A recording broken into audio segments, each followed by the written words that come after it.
busted my bag swag. Hello, beautiful people. Welcome to Season 2, Episode 3 of Woke Wednesdays with me, Braxton Simpson. As you know, I'm extremely excited to be back this week, continuing my Instagram Live series. Last week was amazing, speaking on the importance of representation. Having the opportunity to spark these conversations and provoke thoughts in all of you has encouraged me to start opening up the floor to my viewers. So today we will be interviewing Pridgett. So let's dive into it. Now I know some of you may be wondering what Woke Wednesdays are. And Woke Wednesdays are, the term woke does not refer to being knowledgeable about any topic, and it doesn't only pertain to Black people. The phenomenon of being woke is an urge to challenge systemic injustices and problematic societal norms through awareness.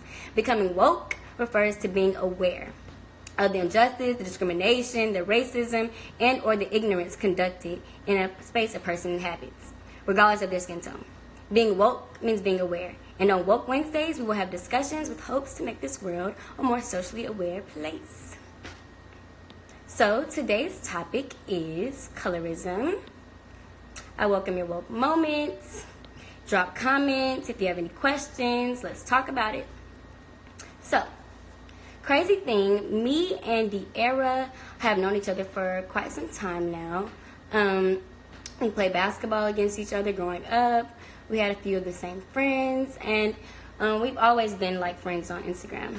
And we relate so much from others, from being, youth entrepreneurs to being products of an HBCU, and, our constant support of each other's endeavors. So, thanks to De'Ara, we had this week's topic. Me and Dee are constantly DMing back and forth about various topics, but this one was specifically relatable. She came across a post that read, "When a man tells a Black woman that she looks mixed as a form of endearment, he is insinuating that her beauty comes from the allegedly non-Black part of her. All they're effectively saying is, you're too beautiful to just be Black." So, of course that provoked a lot of thought and a lot of conversation between us, and we definitely wanted to share. So, colorism. Colorism is defined as a practice of discrimination by which those with lighter skin are treated more favorably than those with darker skin. This practice is a product of racism in the United States in that it upholds the European standards of beauty and benefits those people in the institutions of oppression. And I specifically love this topic because I find it very interesting to see and kind of compare experiences amongst your friends and peers that fall within your racial umbrella. For example, me being a dark-skinned woman, I have completely different experiences from my light-skinned friends when it comes to the workplace, men, several other things. So, yes, we are both Black women, but our experiences differ. And I often find that light-skinned women often struggle with this, being that their skin dictates their favorability by society. They're often fetishized by men, which can be and is very uncomfortable. So it makes this topic one of significant substance and allows room for lots of discussion. So I'm going to open up the floor to my sister De'Ara. So let's wait for her to come in.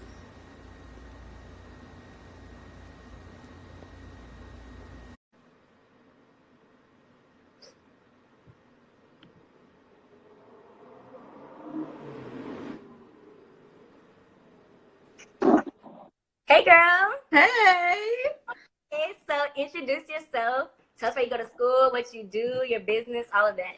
Okay, so hey guys, my name is Pridgett. I am a rising sophomore, strategic communications major, political science minor at the illustrious Hampton University.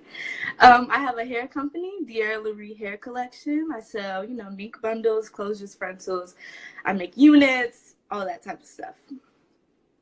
Yes. So, De'Ara, tell us your thoughts on colorism. Has it played a significant part in your life? Well, I feel like people don't understand how far back colorism dates. This goes back to slavery. The comments of, oh, well, not comments, the facts, light-skinned women and men work in the house, have domestic jobs, while the darker skinned ones had more laborers jobs outside. And I feel like it is a practice amongst our community that has gone on for too long, period. That's the bottom line. This shouldn't be a topic that affects our self-esteem as a community to this day. It should be dead. Do you know what I'm saying? It was a tactic that put us against each other from the first days we got here to this country, our ancestors, you know? Definitely. Okay, so as a biracial woman, have you ever felt like you had to relate to two different groups instead of just simply being and relating to you and what you are? I feel like more when I was younger, being around, living in California and being around my white side of the family, I always wanted my hair straight. You know, I listened to the music that they listen to, the pop music. You know, I didn't really like me. So how do I word this? I put a lot into my eyes meant so much to me. You know, the color of my eyes. My hair meant so much to me. I didn't want my hair in plaits and braids. You know, I did feel like I had to relate in some way. Like, I am pretty. You know, my hair is straight. You know, I'm light skinned. My eyes. You know, so I feel like the older I got, the more comfortable I felt with myself, and I didn't have to relate as much. But definitely when I was younger, yeah. Yeah. Okay. So tell us about how it was growing up and being complimented on traits that would represent, let's say, the non-Black part of you as a form of endearment. Well, it definitely got old quick. I'll say that. You know, where do you get your eyes from? Or, oh, you're light skinned. I know you're mixed. You're so beautiful. What do you mix with? Black. I mix with black. I am black. You know what I'm saying? That's not a compliment. Do you know what I'm saying? So I have a black mother, a black father, black family members, black friends. I'm black. By saying, what do you mix with? You're light skinned. Your eyes like your hair curls like that. It's like, you know, what do you get? What are you saying? You're basically telling me that the black side of me is not what makes me beautiful. It's the European side or the whatever, you know what I'm saying, side that makes me beautiful. And that is not a compliment at all. That's nowhere near a compliment.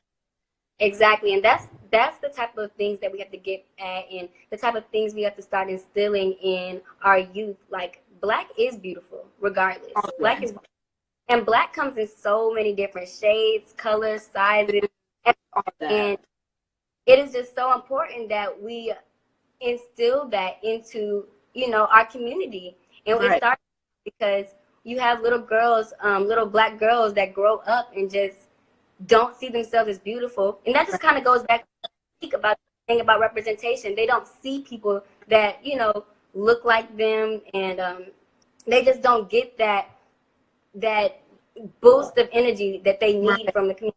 And it dates back, of course, definitely. It's that, you know, was taught and instilled into our communities, like, not to think that we're beautiful, put each other against it. We have like some type of picket fence in our race, and you know, I wouldn't say it's our fault, but knowing where we've came from and where we're trying to go, we just definitely have to work on taking that picket fence completely out of the situation. All the way down. Because we're already, you know what I'm saying, fighting against everyone else. We don't need to be fighting against each other as well. Period. Bottom line. Exactly. So tell us about your most recent discovery about yourself. Okay, so when you first sent me this question, I was thinking about what I was gonna say. I thought about it long and hard, and I decided to go with talking about how I finally am realizing that I'm beautiful.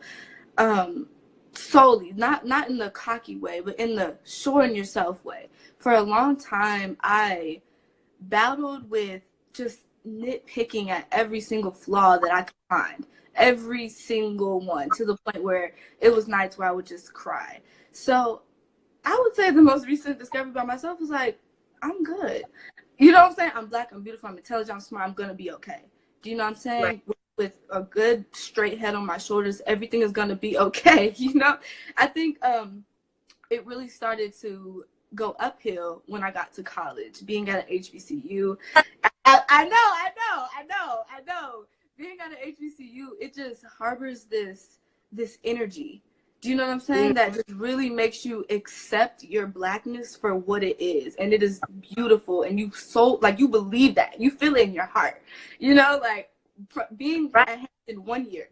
I know you can relate to this. I can see you nodding your head. Being at Hampton 1 year, you know, it's just like, wow. It's so crazy how it totally has changed my mind. Yeah, and you don't even realize, like, you know, we went to school right up the street from each other.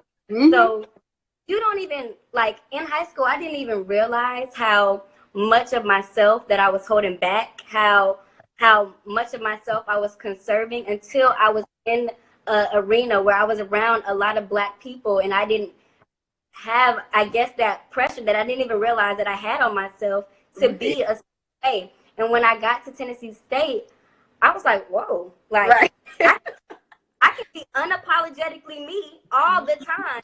Right. And forget about it. And you know, that gets into a whole other conversation about putting down HBCUs. But right. Honestly, my HBCU has really brought out the best in me.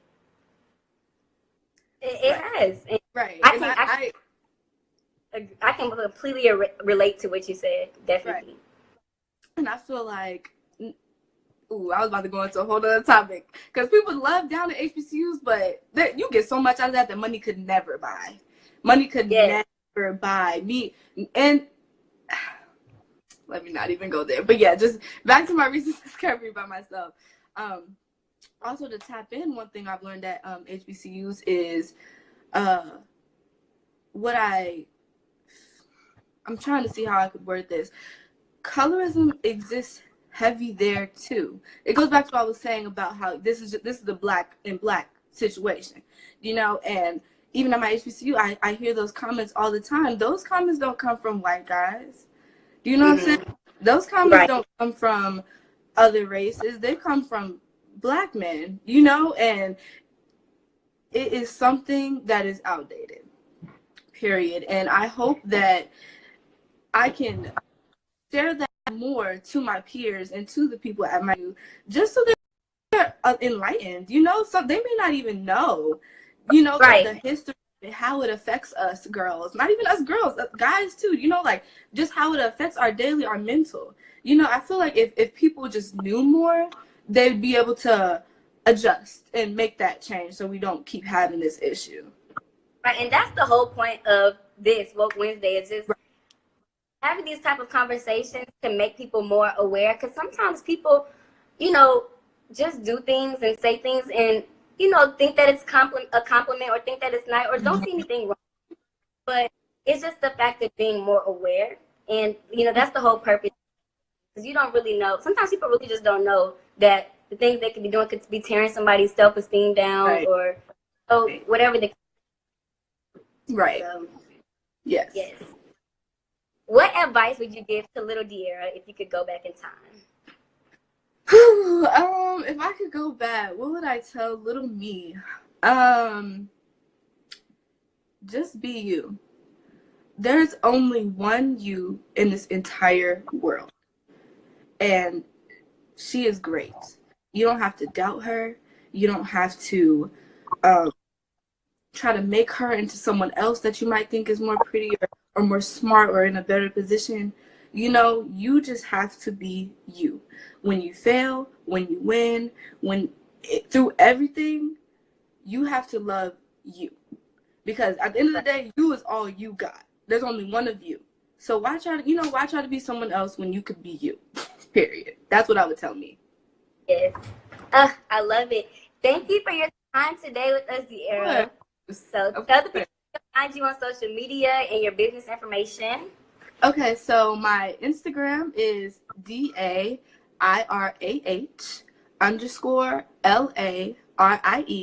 and my business account is d.l.hairco. Yes. So thank you guys for tuning in. Be sure to DM topics you want to see featured on the next Woke Wednesday. I will see you next week. Remember, wake up or stay asleep.